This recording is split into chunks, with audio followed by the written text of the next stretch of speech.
dia sempit, lempak daripada atas ni jatuh sampai bawah tu, sampai tempat tu sempit.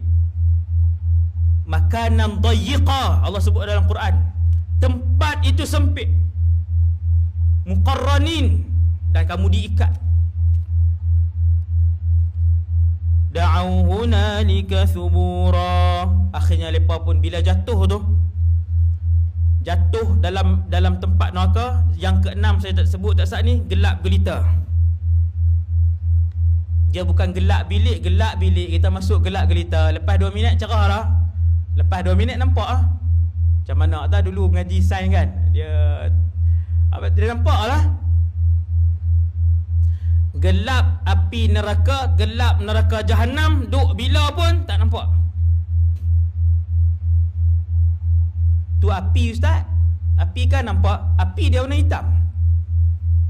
1000 tahun ihmarrat, 1000 tahun ibyaddat, 1000 tahun iswaddat. Nabi kata dalam hadis, 1000 tahun Allah bakar, merah menyala, panas.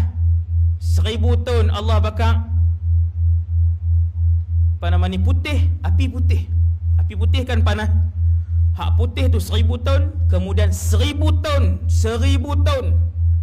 Nabi kata Allah bakar, hadis ni sahih.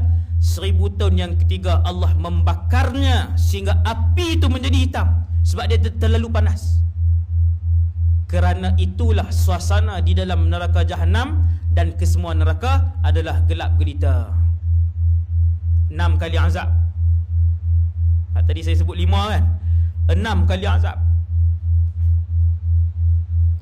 Bila jatuh dalam keadaan diikat daripada tempat tinggi, dalam keadaan disumbat rantai besi, dalam keadaan apa nama ni, api, dalam keadaan sempit, dalam keadaan gelap, dia jatuh, dia kata, hancur punahlah hidup aku, hancur punahlah hidup aku. Mulut dia ni, tuan-tuan tengok orang, ada manusia mulut dia sembang dengan siapa pun mulut tak elok.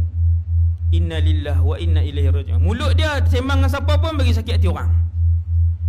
Mulut dia sembang tang mana pun sebut aib orang. Mulut dia bila-bila masa pun nak mencarut kataan keji, kataan tu keluar yang lucah, kataan-kataan yang tak elok, sampai masuk dalam neraka Jahannam. Bila jatuh terempas pun subura, dia kata habis, hancur hidup aku.